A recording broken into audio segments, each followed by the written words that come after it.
Bismillah ar-Rahman ar-Rahim. My topic today is about tachyarrhythmias.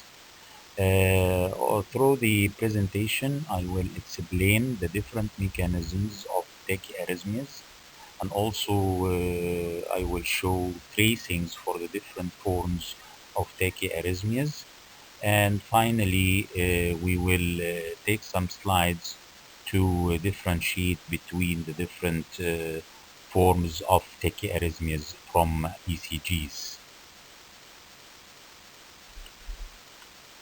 First of all, we have to define the tachycardia, which is heart rate or pulse more than 100 beat per minute during resting condition. And during resting condition is a very important statement because sometimes when an individual doing exercise, the heart rate is jumping up over 100, but it is normal condition as a response to exercise. So the accurate definition is that the heart rate more than 100 beat per minute during rest is the accurate definition for tachycardia. If we have a look to this ECG, we can notice that it is an ECG of tachyarrhythmia. Why did we consider this ECG as an ECG for tachyarrhythmia? Because we counted the heart rate from the ECG. And how can we count the ECG, the heart rate from the ECG? We can count it by dividing 300 over the number of big squares between the RR interval of the QRS complex. And if we counted the big squares between the RR interval in this ECG, we can find that it is 2.5 big squares. So by dividing 300 over 2.5 big squares, we will find that the heart rate is 120 beats per minute, which means that this individual has tachycardia. What is the symptom of tachyarrhythmia? The symptom or the main symptom is palpitation.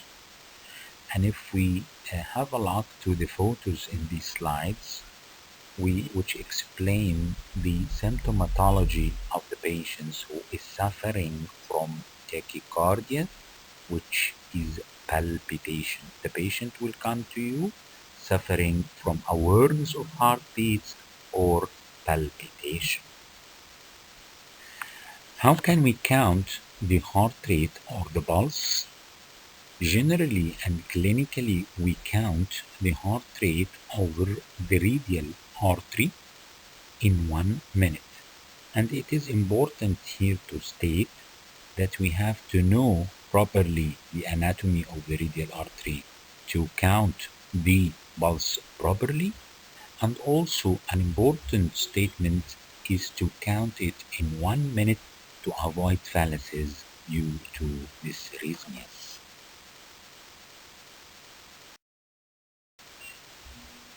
Now we will come to a very important point in my presentation, which is the mechanisms of tachyarrhythmias. We have three important postulated mechanisms of tachyarrhythmias, which are altered automaticity, which is a change in the automaticity of the SA node either by rapidity or by slowing of the heart rate.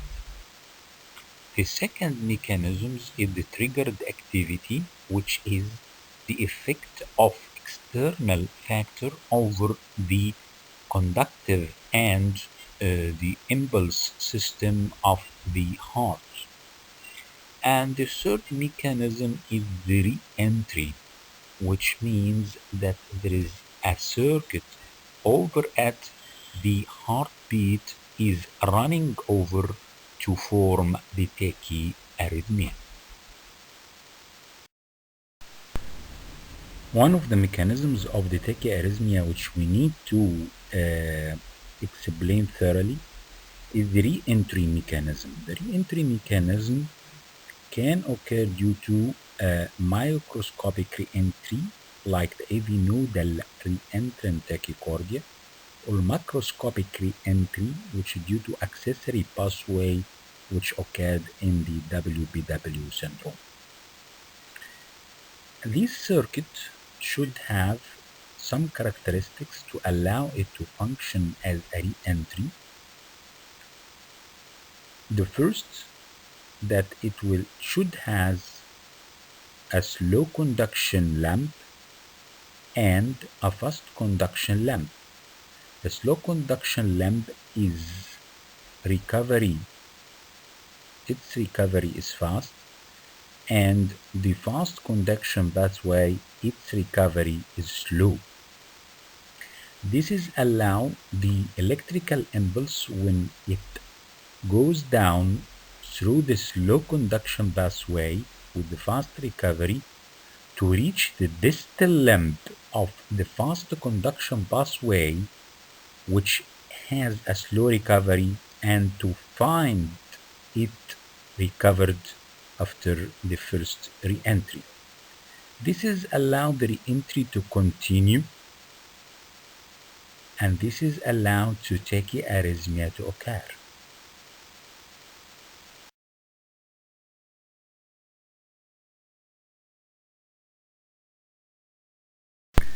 This diagram showed what I explained before about the pathway of the impulse from slow conduction pathway retrograde up to the fast conduction pathway, which is slowly recovered and needs some time to recover till the impulse went down in the slow conduction pathway to reach the distal limb, then retrogradely up through the fast conduction pathway, and the re-entry will continue as the coming slide, animated slide, will show you.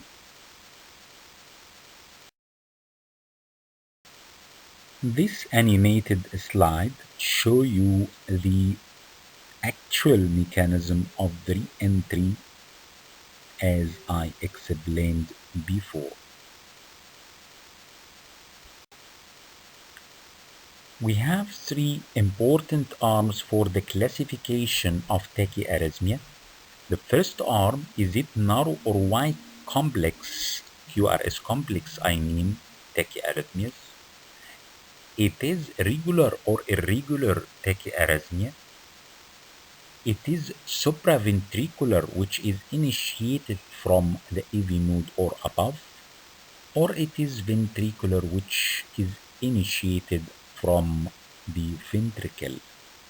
We have to use the three arms when we are classifying the tachyarrhythmia for proper nomination and definition of this type of tachyarrhythmia.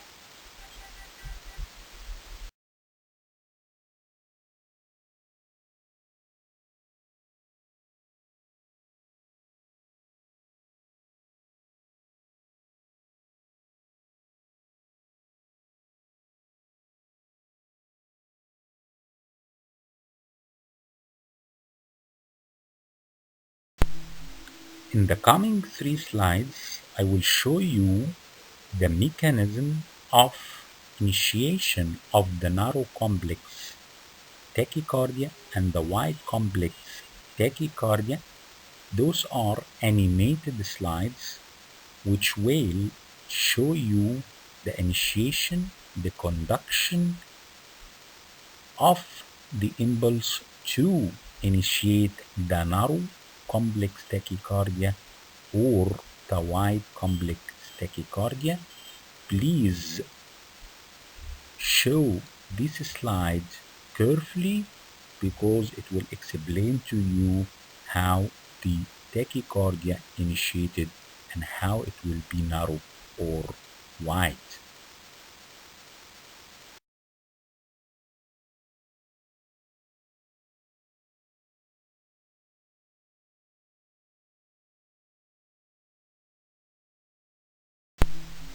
In the coming three slides, I will show you the mechanism of initiation of the narrow complex tachycardia and the wide complex tachycardia. Those are animated slides which will show you the initiation, the conduction of the impulse to initiate the narrow complex tachycardia or the wide complex tachycardia.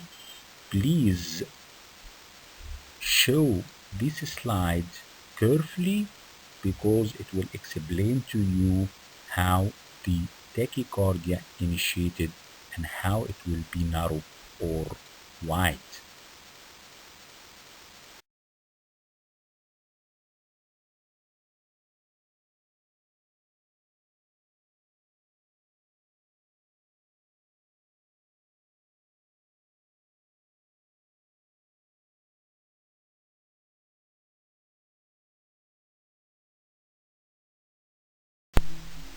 In the coming three slides, I will show you the mechanism of initiation of the narrow complex tachycardia and the wide complex tachycardia. Those are animated slides which will show you the initiation, the conduction of the impulse to initiate the narrow complex tachycardia or the wide complex tachycardia. Please show this slide carefully because it will explain to you how the tachycardia initiated and how it will be narrow or wide. Something important also is to know or to transform the number of squares to milliseconds. The one big square in the ECG strips mean it is 0.2 seconds or 200 milliseconds. When we know that every big square has 5 small squares, so it means that each small square is equal to 40 milliseconds. It is important to count the width of the QRS complex and also the interval between each complex to know the type of the tachyarrhythmia. So here to know if this tachycardia is wide or narrow QRS complex tachycardia, we have to know that if the QRS complex is less 120 milliseconds, which means 3 small squares, this tachyarrhythmia will be narrow complex tachyarrhythmia. If it is more than or equal to 120 milliseconds, it means that it is wide complex tachyarrhythmia.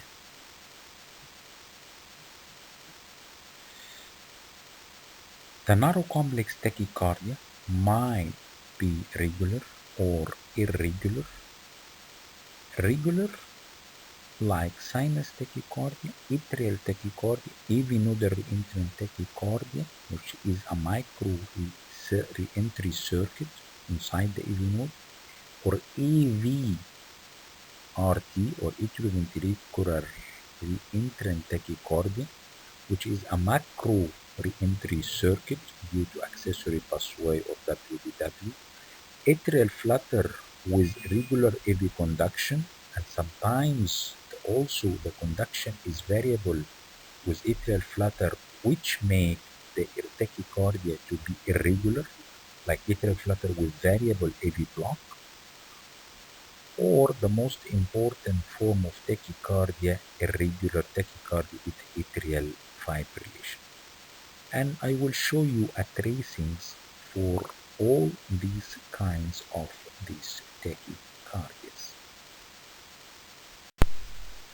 As regard the wide complex tachycardia, we have also a regular form, which is the ventricular tachycardia, or supraventricular tachycardia with aberration, which means that there is a supraventricular tachycardia with bundle branch block, which makes it white, or tachycardia with pre-excitation, and I mean here the pre-excitation is the WPW syndrome, which make also the tachycardia to be sometimes wide and regular. Irregular form is atrial fibrillation with aberration, left bundle or right bundle also, or sometimes atrial fibrillation with intraventricular conduction delay. Irregular pre-excited atrial fibrillation, and here is an atrial fibrillation with WPW syndrome, which is a very risky and dangerous form, which we have to diagnose, because if we leave it without direct electrical cardioversion, may degenerate to ventricular fibrillation and cardiac arrest.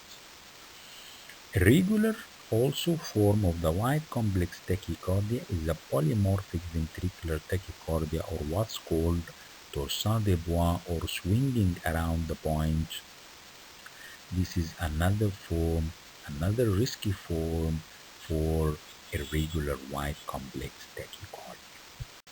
And now let's dive through the narrow complex tachycardia to show you by algorithms how to reach the diagnosis of this type of tachyarrhythmia you will see in the tracing of ECG. Let's start here by the narrow complex tachycardia and by asking ourselves the first question: is it regular or not? If yes, we have to search for the P wave. If it is not regular, it might be atrial fibrillation, atrial tachycardia or flutter with variable AV conduction, which makes it irregular, and another important form, which is multifocal atrial tachycardia.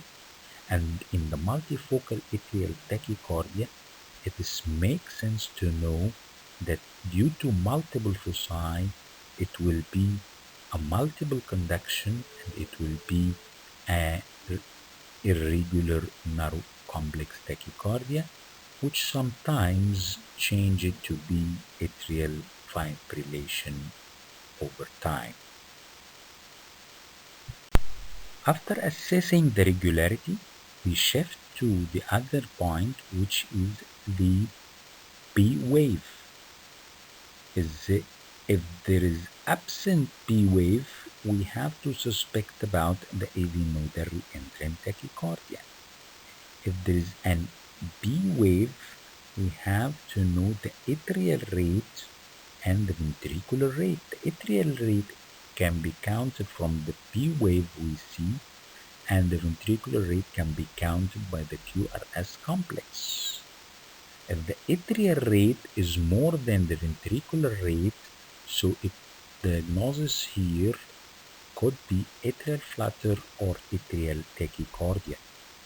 If not, it could be sinus tachycardia, atrioventricular reentrant tachycardia, or atrioventricular nodal reentrant tachycardia. Let's go now for some tracings to apply the algorithms and to diagnose what is the most probable diagnosis of this tachyarrhythmia. And I have to highlight here that we have to put a differential diagnosis for the most probable cause of this tachyarrhythmia, or this type of this tachyarrhythmia, because sometimes despite the analysis of the ECG, we still need to go to the electrophysiological laboratory to diagnose by intracardiac maneuvers the type of the tachyarrhythmias for proper management. If we look to this ECG, first question, is it regular or not?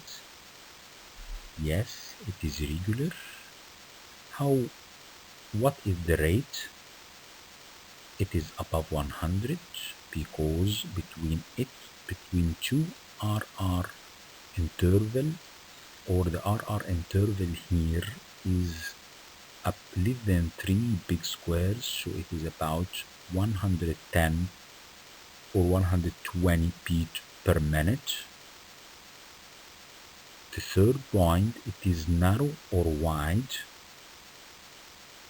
If we look to the QRS complex, it is less than 120 milliseconds, less than 3 small squares, so it is a narrow complex tachycardia, regular, with the rate of 120.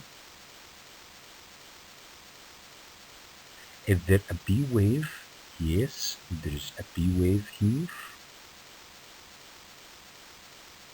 So it is mostly a sinus tachycardia. This is the most probable diagnosis, the sinus tachycardia. Again here we apply the rules. Is it regular or irregular tachycardia? Yes, it is regular. What about the rate?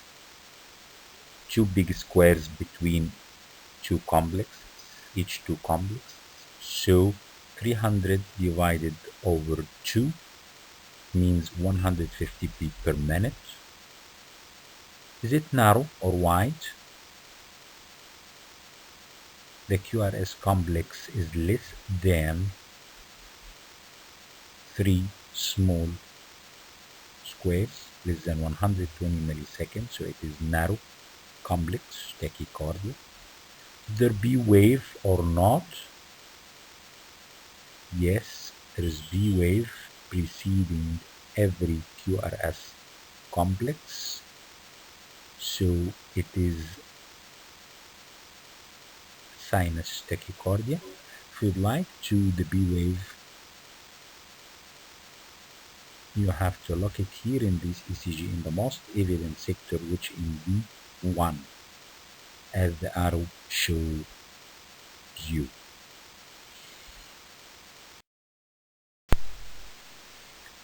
Again here, is it tachycardia or not?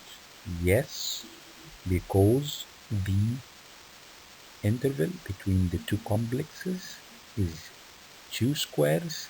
We will divide 300 over 2. It equals 150, so it is tachycardia. It is regular or irregular. We can notice here that the intervals between the QRS complexes are regular. The intervals are regular. Is it wide or narrow complex? Of course, it is narrow complex because the QRS complex is less than 120 milliseconds, less than 3 small squares. Do you see any B waves? No. So it is narrow complex regular tachycardia with a rate of 150 without B wave. Most probably it is AVNRT. Why we said AVNRT? We can conclude the comment of the tracing by a supraventricular tachycardia, but we can add the possibility of AVNRT because we can notice here what's called the pseudo R in V1 and the pseudo S in lead 2, 3, and AVF. We can confirm the presence of pseudo R, pseudo S in 2, 3, and AVF after we are looking to the sinus rhythm of this patient after cardioversion. If we didn't find the pseudo R and the pseudo S in 2, 3 AVF, So it is most probably AVRT. But at the level of the undergraduate, we can conclude the comment of the tracing by a narrow complex tachycardia which is regular with a rate of 150, most probably supraventricular tachycardia, and we can take the differential diagnosis of EV nodal reentrant tachycardia.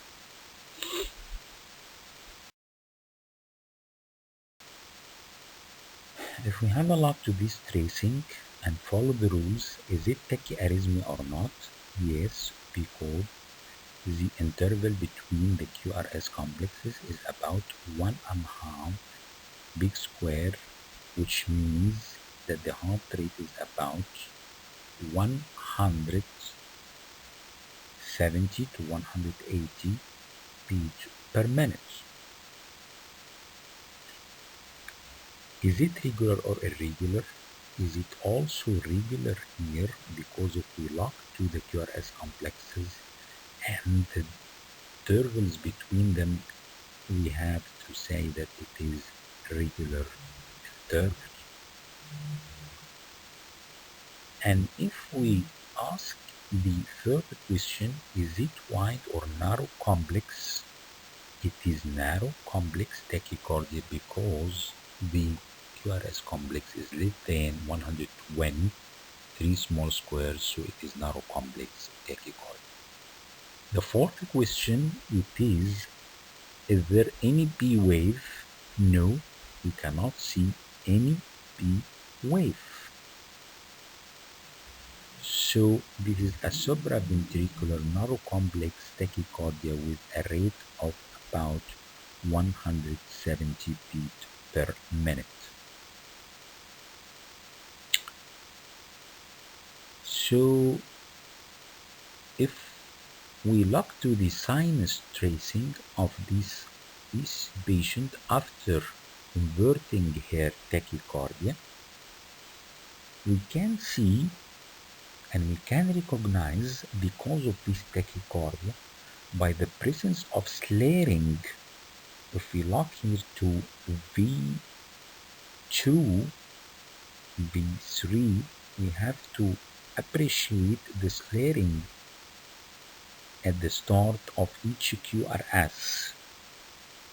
And this slurring means pre-excitation, and so this patient has PW syndrome, and the tachyarrhythmia here is atrioventricular reentrant tachycardia.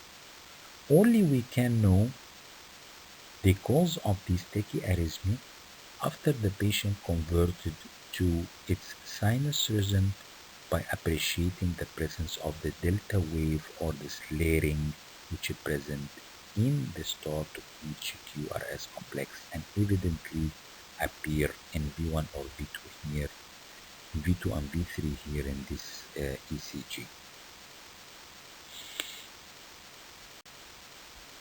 And as I said before, one of the mechanisms of tachyarrhythmias is the re-entry, and here's a macro re-entry due to accessory pathway which leads to the developing of the tachyarrhythmia. Another form of tachycardia, which is the atrial tachycardia, we can notice here in the leads EVL and V1 show a regular narrow complex tachycardia with P waves present before each QRS complex. The P waves are abnormal when compared to those during sinus rhythm occurring after the tachycardia breaks. The P wave morphology, negative in EVL, positive in V1, also suggesting a left atrial origin. So here the clue is the shape of the P wave during tachycardia and during sinus rhythm, which make us know that the cause of the tachycardia or the type of tachycardia is atrial tachycardia. Atrial tachycardia is characterized by more than or equal to three consecutive atrial premature beats, single atrial focus which may be right or left or in the pulmonary veins, identical non-sinus P wave, which is important also, termination, we have to see the termination of the QRS complex, variant multifocal atrial tachycardia, multifocal variable B and BR interval. So this is the special characteristic of the multifocal atrial tachycardia as I will show you in the coming slides.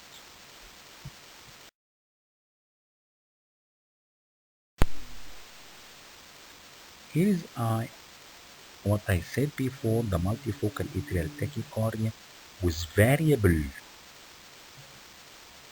B wave morphology, variable RR interval, which is a characteristic and pathognomonic of for multifocal atrial tachycardia. This form of tachycardia is common in hypoxic patients like those patients with chronic obstructive airway disease, and sometimes and over time it is transformed to atrial fibrillation. Another important form of tachyarrhythmia is an atrial flutter. And if we look here to the type 1 atrial flutter, in type 1 atrial flutter, the biphasic flutter waves may be predominantly negative, as in panel A, lead 2, or positive, as in panel A, as in panel B. The flutter rate has been slowed by Kennedy to 250 beats per minute in a panel A, and there is 2 to 1 AV block. A higher degree of AV block, 4 to 1, is present in panel B, and the flutter waves are more apparent like sawtooth appearance. So, by delaying the conduction, either pharmacologically or by a vagal maneuver, we can make the hidden atrial flutter appears, and we can see the flutter waves, and we can confirm the diagnosis of atrial flutter as we see in this ECG.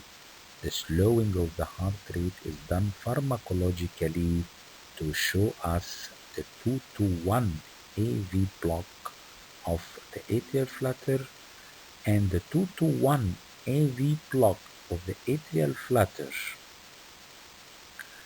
show us that the rate of the tachycardia here, it is the interval between the two dB wave, while the interval between the RR interval means the actual pulse rate.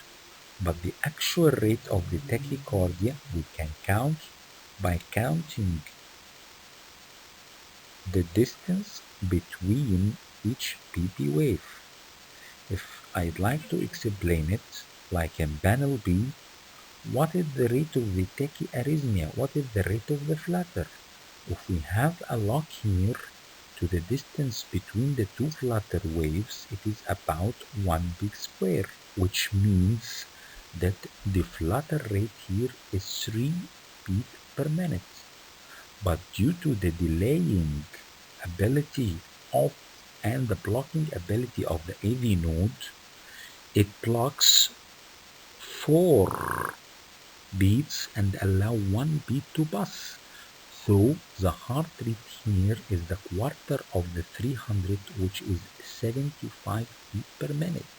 So it is tachyarrhythmia with a normal pulse rate, but it is actually a tachyarrhythmia because the flutter rate here is about 300, and the ECG showed us the pathognomonic sign of sawtooth appearance of the atrial flutter. Again here another tracing for the atrial flutter, in which we do slowing of the heart rate by blocking the AV node using the adenosine, which has the ability to block the AV node. By blocking the AV node, we can notice apparently the atrial flutter waves, which is almost at a rate of more than 300. We come now to a very important tracing, which is the tracing of atrial fibrillation. This is a lead V1 tracing showing coarse atrial fibrillation with moderate ventricular response. The two characteristic findings in atrial fibrillation are present. What are the two characteristic findings of fibrillation? The very rapid atrial fibrillatory waves. It is not a flutter waves, it's a fibrillatory waves. And the difference between the fibrillatory waves and the flutter waves, here the fibrillatory waves is approaching 2, 4, or 500 per minute. And the irregular ventricular response at the RR interval between beats is unpredictable. There is extreme irregularity between the RR interval. The variable height and duration of the VF waves, fibrillatory waves, differentiate them from atrial flutter waves, which are identical in appearance and occur at a constant rate of about 250 to 350 beats per minute. But the fibrillatory waves, it is almost up to 600 fibrillatory waves. And here is the AV node is doing its job by blocking this huge amount of waves which come up from the fibrillatory waves in irregular manner to do the atrial fibrillation. Let's to go now for wide complex tachycardia. And we ask the first question, is it irregular or irregular? Irregular wide complex tachycardia, QRS identical to sinus rhythm. It means that it's supraventricular time tachycardia with bundle branch block. Or it is antidromic. Antidromic means it is a retrograde AV nodal reentrant tachycardia which made it wide but still identical in the form of UQRS to the sinus rhythm. If there is a previous myocardial infarction or structural heart disease, we have to suspect the ventricular tachycardia. The irregular form of wide complex tachycardia might be atrial fibrillation or flutter with variable atrial tachycardia with variable AV conduction, as we mentioned before.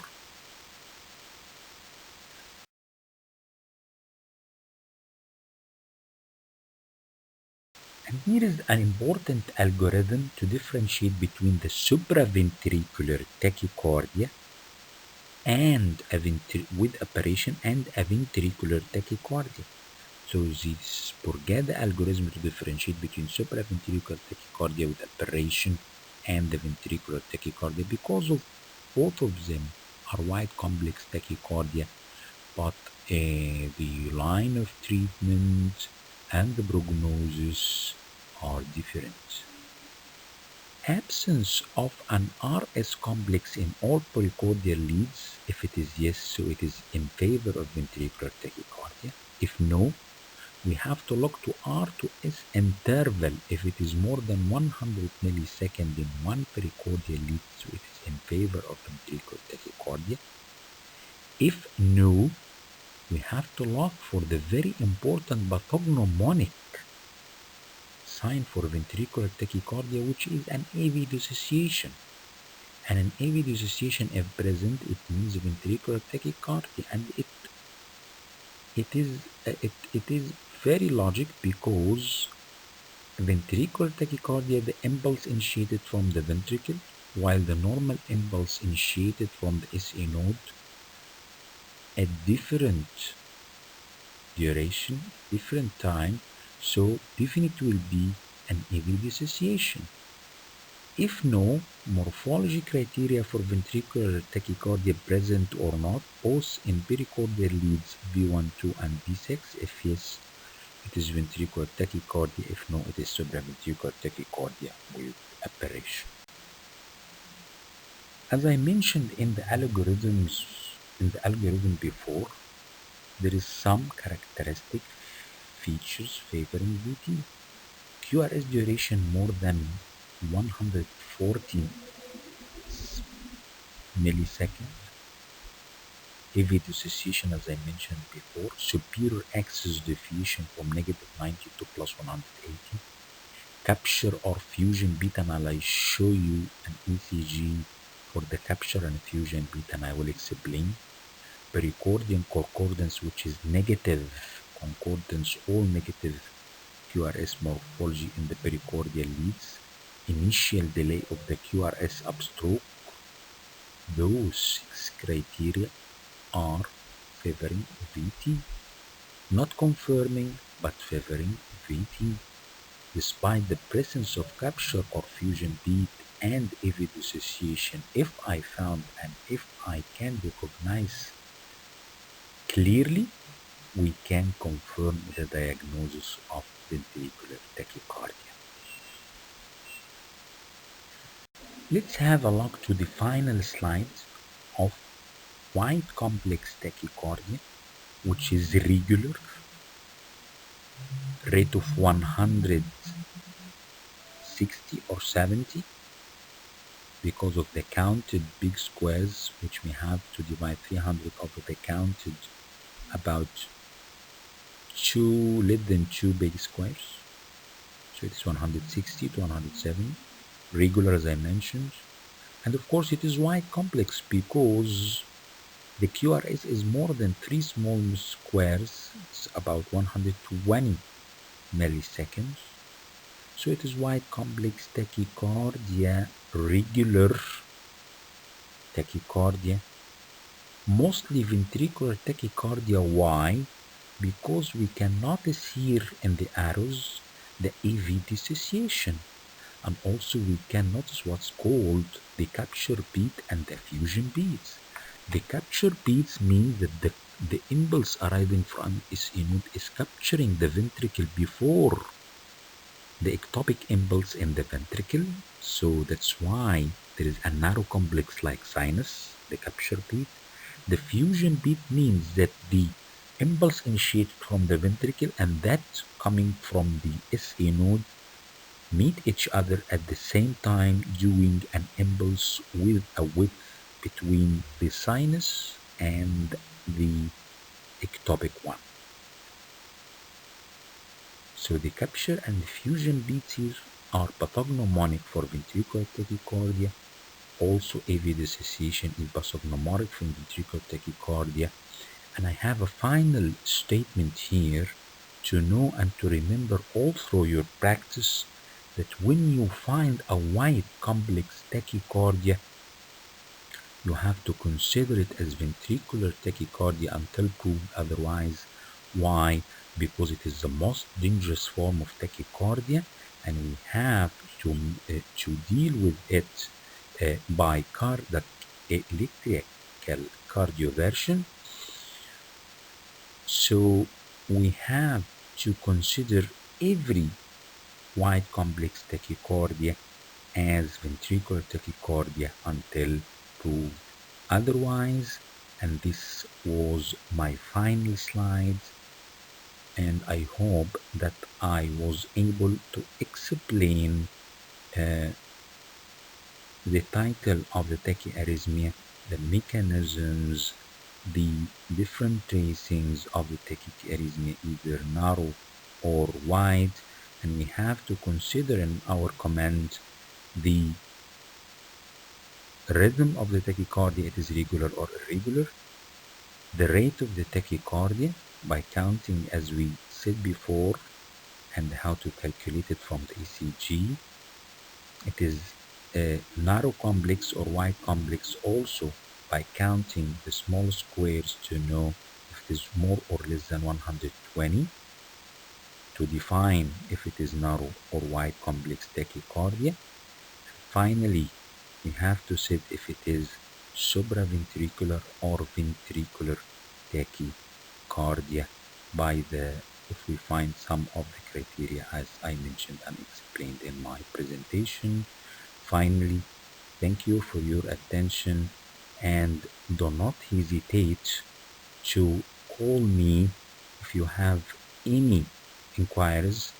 If you have any point which is unclear, my phone number is 01005133 At any time you can call me or send me WhatsApp for any inquiries and I will respond to it. Thank you for your attention and good luck.